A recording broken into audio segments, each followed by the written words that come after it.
Caïn adora avec tout son sens de l'esthétique et Caïn tua son frère. Les Juifs ont fait la même chose au jour de Christ. La chrétienté est grandement constituée par ce même sens. Son architecture, ses rites, sa musique, ses ornements, ses effets de lumière ou d'ombre, ses notes, son atmosphère, ses vêtements et ainsi de suite. Tout cela vient de l'âme. Mais Caïn n'est pas arrivé à Dieu, et les Juifs n'ont pas satisfait Dieu. La mort spirituelle marque tout ce domaine, et bien que l'on puisse y avoir des émotions intenses qui créent des résolutions, des pensées élevées et des désirs, il ne se produira pas de changement véritable dans la nature de ces croyants, et il leur faudra des doses renouvelées de ces émotions pour maintenir une mesure de propre satisfaction pour l'âme et pour eux-mêmes. Toutes les religions ont plus ou moins ce trait psychique en commun.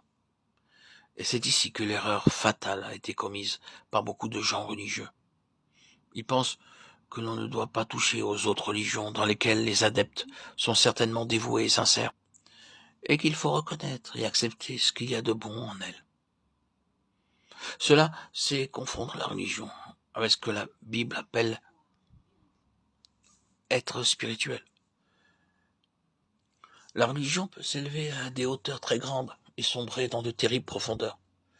C'est la même chose qui peut avoir ces deux aspects. Mais cette chose ne saurait jamais s'élever au-dessus du niveau humain. Elle n'arrive jamais réellement à Dieu.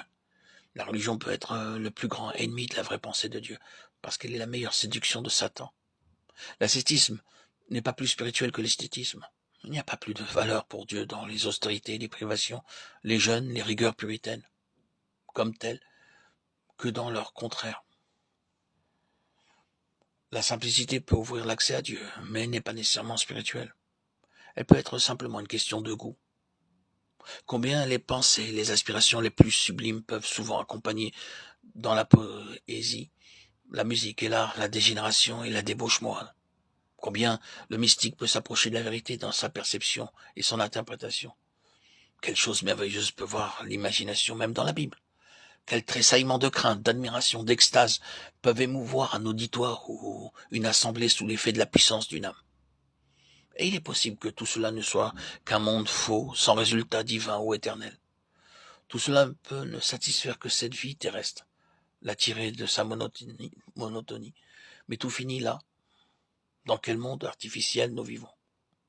Nous voyons alors que la musique se répand, que les éléments romantiques sont en évidence, que les vêtements et les brillants et les personnalités humaines paradent. Combien l'orgueil et la rivalité s'affirment.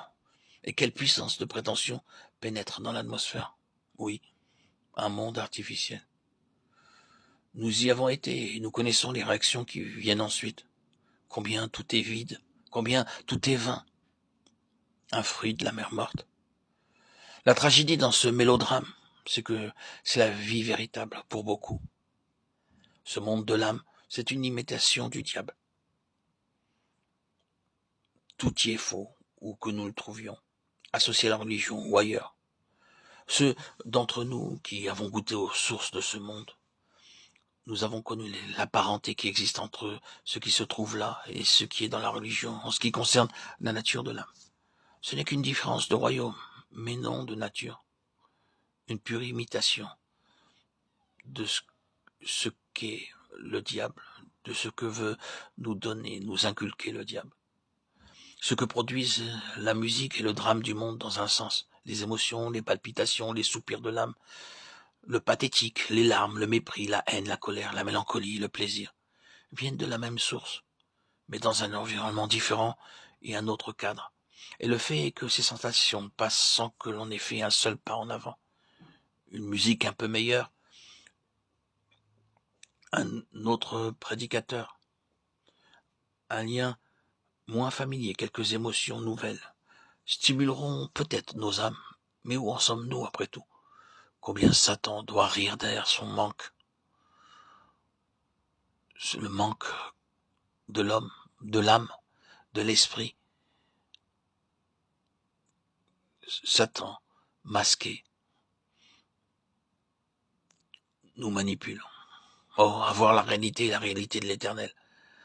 Oh, que les hommes puissent comprendre que tandis qu'une âme élevée et cultivée, qui possède un sens développé de ce qui est beau et sublime, quant à ce qui touche à ce monde, est infiniment préférable à une âme sordide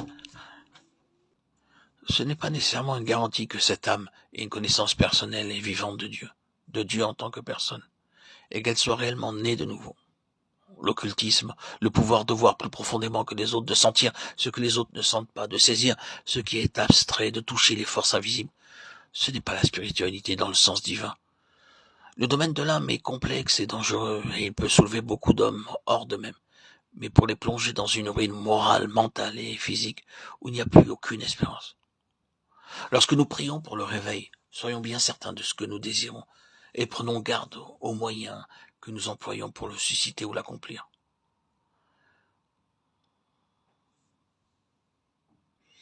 Tous ces stratagèmes, ces sensations fortes ne sont qu'un piège, un leurre, pour tromper l'âme, tromper l'homme. Satan se cache derrière tout cela.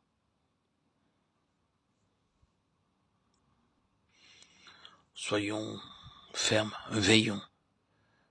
Demandons au Saint-Esprit de nous aider à discerner derrière tout ce que nous vivons, où se cache la main de Dieu, la volonté de Dieu, ou la main de Satan.